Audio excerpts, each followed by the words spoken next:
Hello everybody, welcome to SN engineering. मैं हूं श्रुति और आज के वीडियो लेक्चर सीरीज में हम वेरिएबल टॉपिक कवर करेंगे in C programming. Now let's start. What is variable? A variable is a named location that can be used to store a value.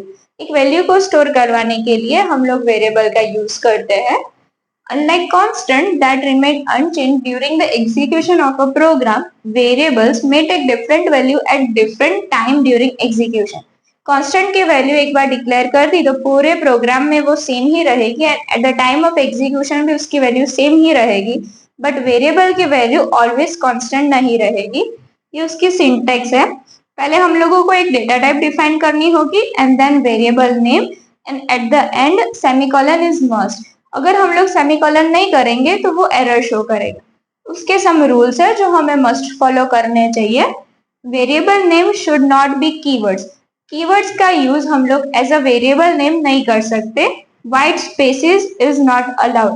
That means blank space variable के नाम के बीच में हम लोग use नहीं कर सकते।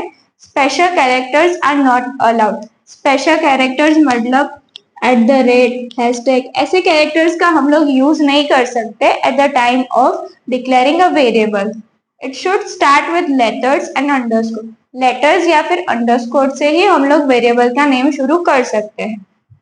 And it is case sensitive. Case sensitive मतलब अगर हमने ए बी ऐसे लिखा है और फिर हम ए बी ऐसे लिख रहे हैं तो ये दोनों मीनिंग डिफरेंट हो जाएगा।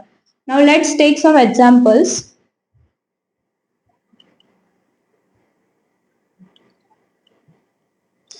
ये डेटा टाइप इंटीजर हमने डिफाइन की, ये हमारा वेरिएबल नेम है और उसके अंदर 32 वैल्यू हमने असाइन की। जब भी हम एज लिखेंगे तो 32 वैल्यू डायरेक्टली इधर आ जाएगी।